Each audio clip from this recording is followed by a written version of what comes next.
Donc effectivement, ERDF gère le réseau de distribution en France sur 95% du territoire.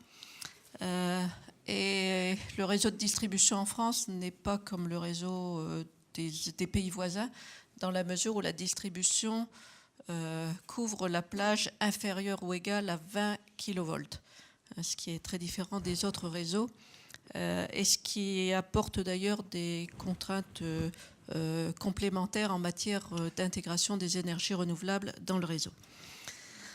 Alors, simplement, pour présenter rapidement ERDF, ERDF, c'est donc une filiale à 100% d'EDF, créée en 2008 de par la dérégulation des marchés. C'est 35 000 salariés, c'est plus de 1000 implantations sur le territoire. Donc, c'est à la fois une entreprise avec un fort ancrage territorial, puisque nous devons être en capacité d'intervenir partout sur le territoire dans des délais très courts. Et c'est 1 300 000 km de réseau que nous exploitons, que nous développons chaque année. Nous avons une croissance d'ailleurs du nombre de consommateurs, une croissance significative, puisque par rapport aux 35 millions de clients, on a à peu près 1,3-1,4% d'augmentation du nombre de clients chaque année. Donc on a encore une croissance, on s'attendait à une légère inflexion, mais on est encore en croissance significative du nombre de clients. Ce qui est très significatif aussi, c'est les raccordements des énergies renouvelables, et ça va être le sujet de discussion. Donc sur le réseau moyenne tension, donc c'est ce qu'on appelle le réseau 20 kV. Ce réseau moyenne tension est déjà un réseau qui a déjà été équipé depuis une dizaine d'années, une vingtaine d'années pour certains composants, d'équipements smart, c'est-à-dire d'automates et de moyens de pilotage à distance. C'est-à-dire que depuis une dizaine d'années, nous avons créé des agences de conduite, des MIDI dispatching, 31 sur le territoire, qui permettent de piloter le réseau, c'est-à-dire de le conduire, alors qu'il y a 10 ans encore, il fallait envoyer des salariés pour intervenir en cas d'incident quelconque sur le réseau, pour aller couper le réseau et couper l'alimentation électrique, que ce soit suite à un accident de la circulation, un incendie ou autre, pour permettre des interventions, il fallait envoyer des équipes. Maintenant, tout le réseau moyenne tension est équipé d'organes de manœuvre télécommandés, et donc avec 31 agences, en fait il y en a une qui est dédoublée en 2 lieux, pour à la fois surveiller en permanence le réseau, voir comment il fonctionne, mesurer tous les paramètres, détecter les défaillances et réalimenter en trouvant, grâce à ces organes de manœuvre télécommandés, les itinéraires bis quand il y a une défaillance sur un des réseaux quelconques. Alors c'est un élément intéressant aussi dans le cadre de l'intégration des énergies renouvelables, parce que on se rend compte qu'aujourd'hui, avec l'intermittence, avec l'intégration des énergies renouvelables, il nous faut avoir de plus en plus de réactivité et de possibilités d'intervention pour suivre les fluctuations. Donc, pouvoir piloter, pouvoir surveiller à distance, c'est quelque chose qui est absolument indispensable. Alors malheureusement, ça n'est équipé que sur le réseau moyenne tension. Donc tout le réseau basse tension reste à instrumenter et à rendre plus intelligent. Donc il y a des besoins très très importants parce que dès lors qu'on arrive sur un poste de transformation moyenne basse tension, on perd toute visibilité, c'est-à-dire on ne sait plus ce qui se passe sur le réseau. On sait ce qui rentre dans le réseau au niveau du poste, mais on ne sait plus où c'est consommé et où c'est produit. Et avec la multiplication de production photovoltaïque en toiture et de production connectée à la basse tension, c'est un véritable sujet, parce qu'effectivement, on ne sait plus ce qui circule, ni dans un sens ni dans l'autre, donc on ne sait plus ce qui est injecté et ce qui est soutiré sur le réseau. Alors, c'est vrai que ces évolutions ont contribué à la baisse du temps de coupure, puisqu'on est capable d'intervenir à distance, en tout cas sur la moyenne tension. Alors, la croissance de la production des énergies renouvelables est réelle depuis 3 ans sur le réseau. Vous voyez ici les courbes en vert de l'éolien. Donc, sur l'éolien, ça a démarré beaucoup plus tôt, ça a démarré dans les années 2005. Et vous voyez une courbe de croissance, donc la partie haute, la croissance de la capacité raccordée sur le réseau qui continue à augmenter. Et à signaler quand même que 94% des installations entre éolien et photovoltaïque sont raccordées sur le réseau de distribution en France, c'est-à-dire en moyenne et basse tension. Ce qui est aussi très différent des pays voisins, puisque nous avons une association des distributeurs d'électricité, nous participons également aux travaux d'Eurélectrique et on constate que dans les pays voisins, beaucoup plus d'installations de production, et notamment l'éolien, sont raccordées en haute tension ou en très haute tension, donc ce qui pour nous serait le réseau de transport. Alors c'est un petit peu un héritage de l'histoire, c'est aussi le fait qu'en France, seules les productions inférieures à 12 MW, la production indépendante devait être inférieure à 12 MW pour être raccordée au réseau, la production autonome. Et donc, on a aujourd'hui des grandes fermes photovoltaïques ou des grandes fermes éoliennes qui parfois dépassent 140 ou 150 mégawatts en tant que ferme, mais qui sont raccordées au réseau par sous-ensemble de 10 à 12 mégawatts, mais qui sont raccordées au réseau de distribution, donc qui font autant de raccordements au réseau que de paquets de 10 à 12 mégawatts. Je ne suis pas sûre que ce soit l'optimum économique, mais c'est un héritage de l'histoire. C'est en train d'évoluer. C'est en train d'évoluer et il commence à y avoir justement des grandes fermes qui se raccordent au réseau du transport, ce qui, en termes de fonctionnement du réseau, est beaucoup plus pertinent également.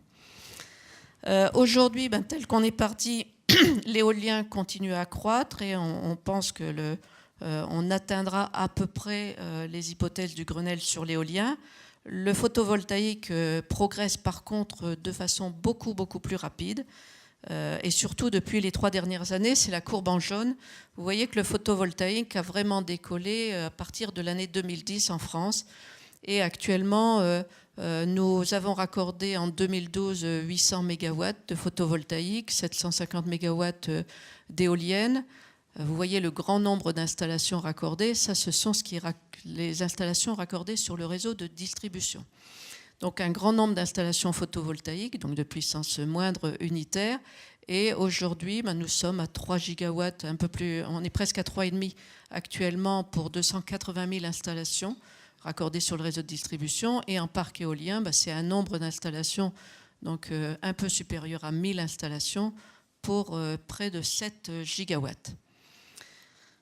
Tel que ça se poursuit, on est sur un rythme. On a eu un ralentissement en 2012 sur le photovoltaïque, ralentissement qui est essentiellement l'effet du moratoire de 2010, décembre 2010. Rappelez-vous, moratoire sur le photovoltaïque qui a duré jusque mars 2011. Et pendant ces 4 mois d'interruption, personne ne savait à quel prix l'électricité serait rachetée. Et donc, il y a eu une période pendant laquelle nous n'avons pas reçu de demande de raccordement au réseau. Donc cet effet moratoire, on l'a vécu en 2012 avec un véritable ralentissement. Et juste pour information, en 2011, on avait eu, au lieu des 33 000 installations raccordées, on avait eu 86 000 installations photovoltaïques raccordées pendant la seule année 2011. Bon alors, tel qu'on voit la situation aujourd'hui, 2013 est reparti à un rythme important, puisqu'actuellement, nous avons plus de 2200 mégawatts en stock, c'est-à-dire en attente de raccordement. Donc, tel que c'est parti, le rythme va réaccélérer réellement. Alors, en matière d'intermittence, on a fait quelques relevés de courbes de production. Donc, vous voyez sur la gauche des courbes de production d'un site éolien, un site de 10 mégawatts, avec un pas de 10 minutes.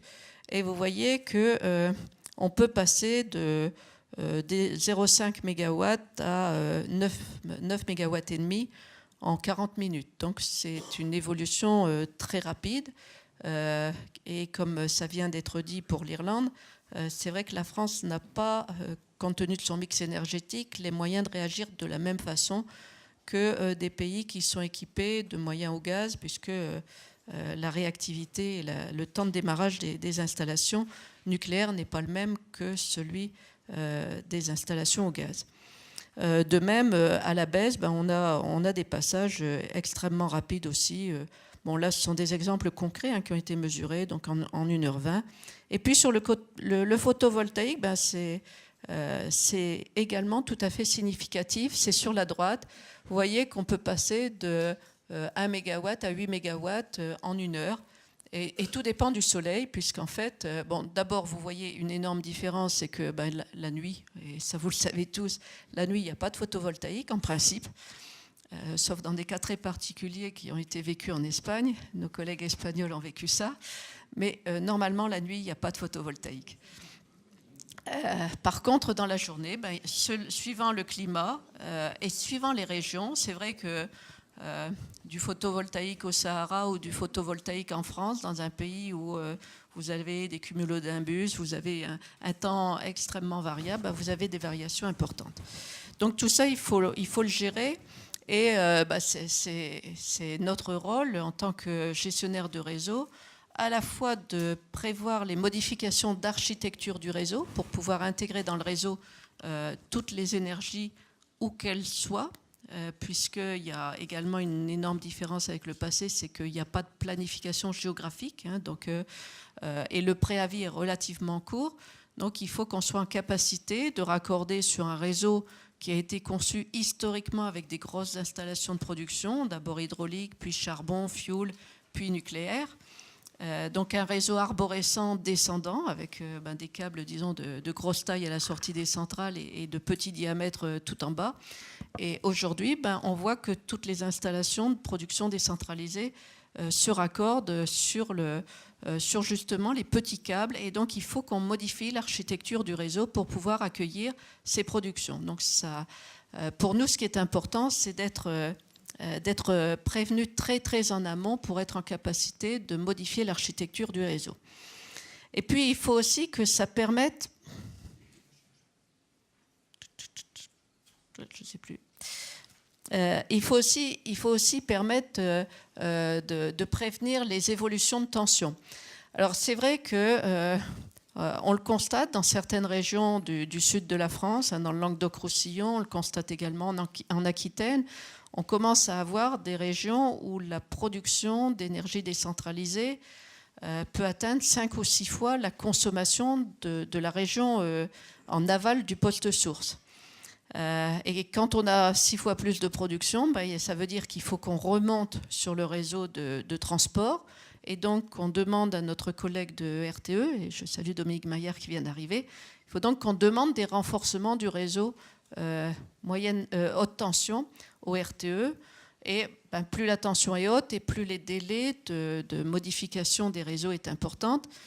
Mais il faut aussi qu'on prévoie la dynamique, la gestion dynamique de ce réseau. Parce qu'avec la fluctuation de la production, quand vous avez un grand soleil, vous pouvez avoir beaucoup de production photovoltaïque. En une demi-heure, des nuages peuvent arriver, un orage arrive, et là, vous perdez toute la production.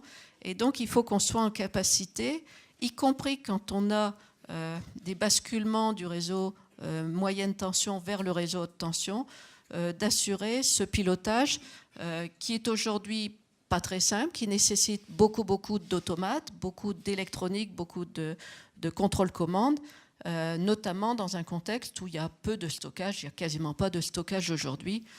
Et les seuls moyens de stockage, ce sont les steppes. Ça peut être les ballons d'eau chaude, mais actuellement, on les fait fonctionner quand même la nuit. Ça pourrait être demain les véhicules électriques, et puis ça pourrait être des batteries. Mais aujourd'hui, on est plutôt dans des phases expérimentales sur les batteries. Et il y a l'aspect économique des batteries qui reste encore à challenger. Donc pour nous, ce qui est important, c'est d'assurer la tenue en fréquence et en tension et la tenue en régime perturbé.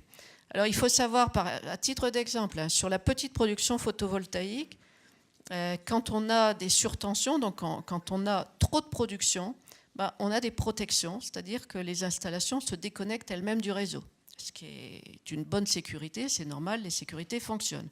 Et puis sur les petites installations, il y a des automates qui font qu'elles se reconnectent un quart d'heure après, automatiquement, parce qu'avec un très grand nombre de productions, on ne va pas aller agir manuellement, voire même en automate depuis à distance.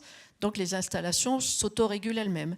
Donc trop de production, ça fait des surtensions. Surtension, ça conduit les sécurités à fonctionner.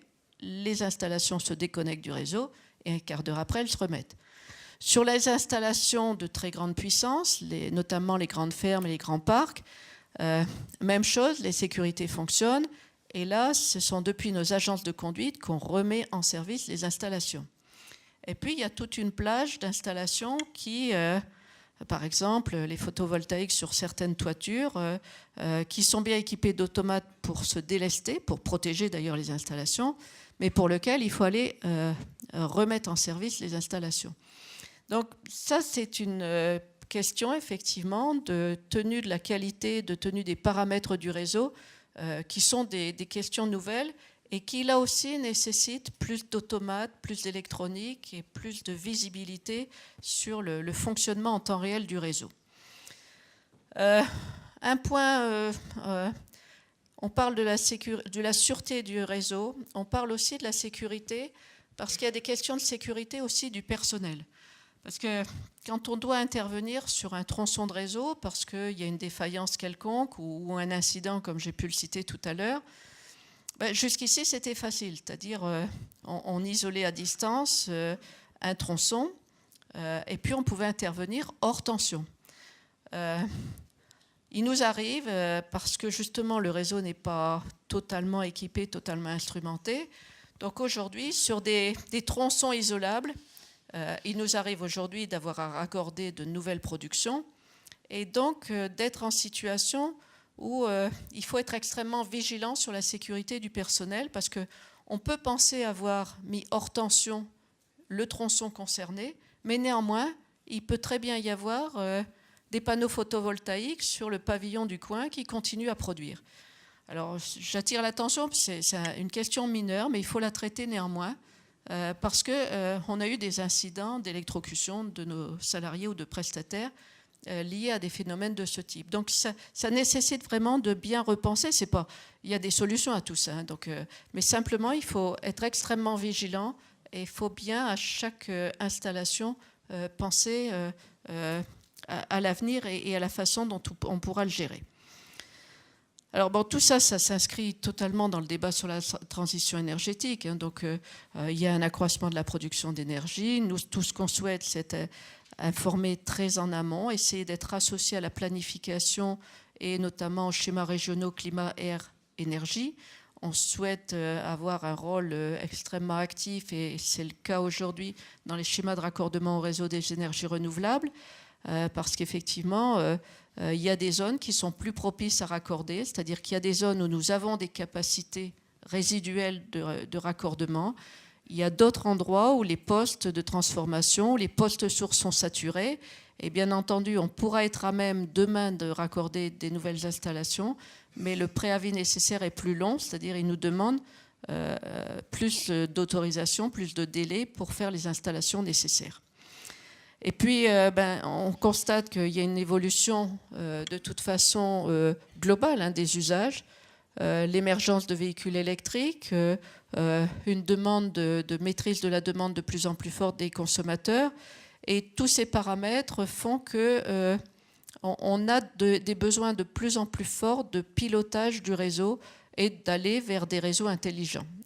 Alors, nous travaillons, comme vous le savez, sur des compteurs communicants qui vont nous permettre justement d'avoir la visibilité sur le réseau au niveau de la basse tension, c'est-à-dire au niveau de la consommation de chaque consommateur, mais au niveau également de l'injection dans le réseau de chaque producteur photovoltaïque ou producteur éolien.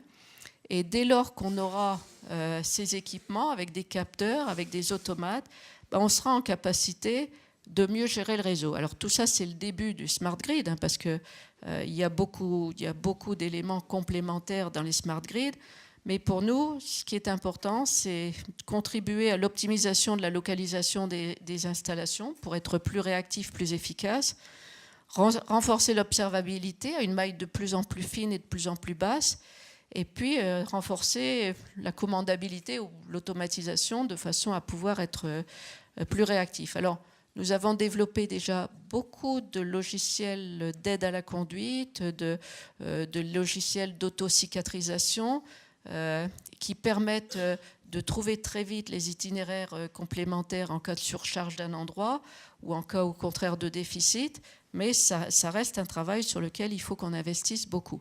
Et puis, il faut qu'en parallèle, on arrive à obtenir le développement de moyens de transport, puisque nous réalisons, en tout cas cette année, nous allons réaliser une dizaine de nouveaux postes sources, c'est-à-dire les fameux postes de transformation entre le réseau de transport et le réseau de distribution.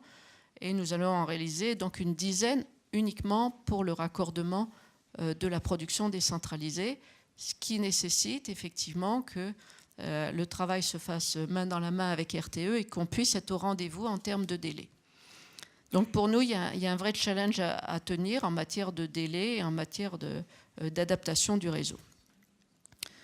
Alors pour nous, les smart grids, c'est vraiment une réponse à cette intermittence, à cette multiplication de la production décentralisée, qui n'est pas toujours de la production locale, parce qu'on parle beaucoup dans le débat de la transition énergétique de production locale, c'est-à-dire y compris d'autoconsommation, c'est-à-dire de la production qui se produirait là où il y a des consommateurs.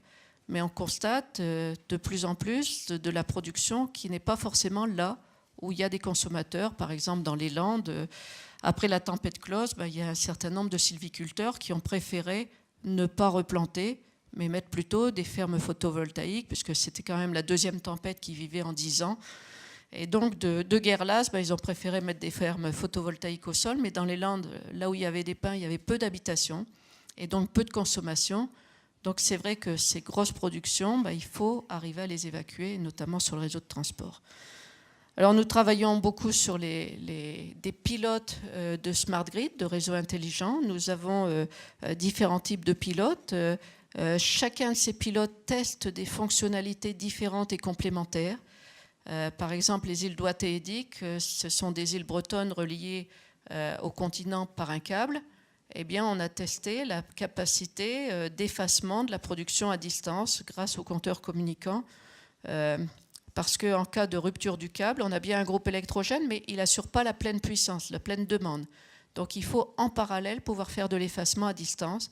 Et on a testé ça la semaine dernière depuis l'agence de conduite de Rennes, et ça s'est fort bien passé. Donc on peut faire de l'effacement de puissance. On a sur la région du sud de la France, par exemple, Nice Grid, qui est un projet subventionné par la Commission européenne. Et à chaque fois, nous sommes sur des consortiums avec des partenaires. Donc ERDF est un des acteurs parmi d'autres. Sur Nice Grid, nous pilotons le projet, mais nous ne sommes jamais seuls, c'est-à-dire qu'il y a toujours des partenaires industriels, des partenaires côté fournisseurs d'électricité, des PME, des PMI, des universitaires. Donc à chaque fois, nous testons, par exemple sur Nice, l'intégration de photovoltaïque sur le réseau. Sur Ventéa, dans l'Aube, auprès de Troyes, on teste l'intégration d'éoliennes. Alors deux types, deux grandes fermes éoliennes, une ferme qui est raccordée sur un poste mixte qui accueille à la fois des éoliennes et à la fois d'autres productions et d'autres consommateurs, et un poste entièrement dédié à l'accueil d'une ferme éolienne. Donc, sur tous les projets qu'on teste, je citerai encore Smart Grid Vendée, qui, lui, est une optimisation énergétique à l'échelle d'une collectivité locale. Donc, il y a des quartiers équipés, il y a le rôle de la collectivité locale dans le pilotage et dans l'optimisation des décisions énergétiques. Mais dans chacun de ces projets, il y a des fonctionnalités différentes, et ce qu'on cherche, c'est à la fois à définir les solutions techniques, l'optimisation des matériels, mais en même temps à travailler sur les modèles économiques de demain, puisque ceux-ci restent à construire.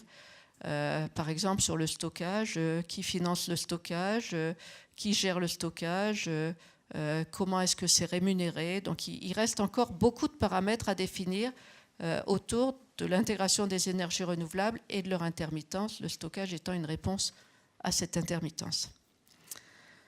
Donc on couvre l'intégralité des champs techniques, depuis les matériels eux-mêmes, les postes intelligents, les éoliennes, les îles, comme je vous l'ai dit, et puis sur l'ensemble du réseau, la moyenne tension, la basse tension, jusqu'aux clients, en partenariat avec des fournisseurs d'électricité ou des équipementiers. Des expériences comme Watt et moi, c'est une expérience qu'on fait à Lyon en partenariat avec Grand Lyon Habitat, pour voir comment les consommateurs réagissent à des compteurs communicants. Est-ce que ça fait Est-ce qu'on arrive à susciter leur intérêt sur le mode de consommation? Est-ce que ça induit des évolutions de comportement? Et donc, ce sont des expérimentations qui, à chaque fois, testent un nouveau paramètre. Donc, si vous voulez, je vais m'arrêter là et éventuellement répondre à vos questions. Monsieur Boiteux. Oui, je me suis laissé dire que quand il y avait une éolienne un peu isolée raccordée à une ferme lointaine, la seule solution raisonnable pour s'en tirer, c'est carrément de la mettre à la terre et surtout de ne pas raccorder l'éolienne au réseau parce que ça fait des à-coups insupportables, que les treilleuses s'arrêtent, les vaches se mettent à hurler. Alors quel est le problème? Est-ce que la sinusoïde de l'éolienne n'est pas bonne? Pourquoi n'arrive-t-on pas à absorber une éolienne isolée en bout de réseau? Je pense que la question ne concerne pas que les éoliennes. On a vu au moment de l'apparition des pompes à chaleur un certain nombre de pompes à chaleur dont la conception n'était pas compatible avec les paramètres du réseau. C'est-à-dire la montée en puissance de la pompe à chaleur était beaucoup trop brutale et ça générait des à-coups sur le réseau et donc une instabilité du réseau avec des pics qui faisaient disjoncter le réseau. Sur les éoliennes, c'est un peu pareil, c'est-à-dire qu'il n'y a peut-être pas eu assez d'études pour voir s'il fallait mettre des filtres ou s'il fallait mettre des équipements complémentaires pour permettre justement en antenne sur un bout de réseau, parce qu'effectivement, ce sont des phénomènes physiques, donc les phénomènes physiques, il faut les traiter comme tels. Et c'est vrai que cette question sur les éoliennes en bout de réseau, c'est aussi une question qui me semble utile de creuser sur bien d'autres équipements qui apparaissent aujourd'hui dans les usages de l'électricité. Nous venons de faire une étude sur les bruits qu'il pouvait y avoir sur les réseaux.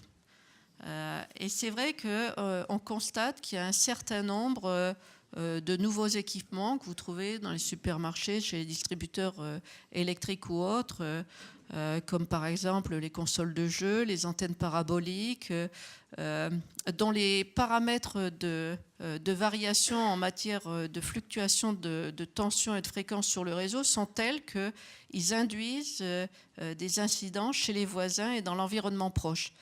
Et je crois qu'il faudrait vraiment remettre à plat toute cette analyse des nouveaux équipements et de vérifier que leurs normes de fonctionnement sont compatibles avec les normes du réseau ou alors modifier les normes du réseau, mais ça va être un énorme travail parce qu'on a de plus en plus d'équipements et c'est vrai que la sensibilité des matériels est de plus en plus forte.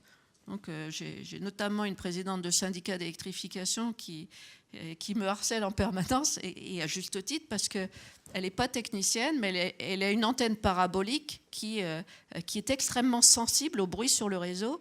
Et à chaque fois, l'antenne se remet à zéro. Donc, comme elle dit, moi, je ne suis pas technicienne, je suis obligée de faire venir quelqu'un pour me régler mon antenne. Mais ça veut dire aussi que l'antenne, elle a des paramètres de fonctionnement qui ont une sensibilité inférieure à ce que fait le réseau, aux normes de réseau. Et ce sont des questions qu'on ne s'est pas posées depuis longtemps. C'est-à-dire que les usages de l'électricité, les nouveaux matériels qui viennent sur le... On se les posait au moment des pompes à chaleur, on ne se les pas vraiment posé sur les éoliennes, on ne se l'est pas vraiment posé sur le photovoltaïque, mais on a des équipements dont les seuils de tolérance ne sont pas forcément compatibles avec les plages de fonctionnement du réseau. Et c'est une vraie question, hein, parce que cette multiplication des bruits... Alors, tant qu'il y avait que des micro-coupures et que les gens disaient « bon, je n'ai pas été trop gêné parce qu'il y a juste que toutes mes horloges électroniques, toute l'horloge de mon four, l'horloge de ma radio qui se sont mis à zéro », tant qu'il n'y avait que ça, les gens repassaient partout et disaient « bon, je remets à l'heure mes pendules ». Mais il commence à y avoir des matériels où même les horloges électroniques ne sont pas sensibles, mais des matériels plus sensibles encore que les horloges électroniques. Donc il commence à y avoir des vrais problèmes d'insensibilisation avec des équipements qui viennent de l'autre bout du monde parfois, mais qui n'ont pas les mêmes normes et les mêmes plages de fonctionnement. Un grand merci.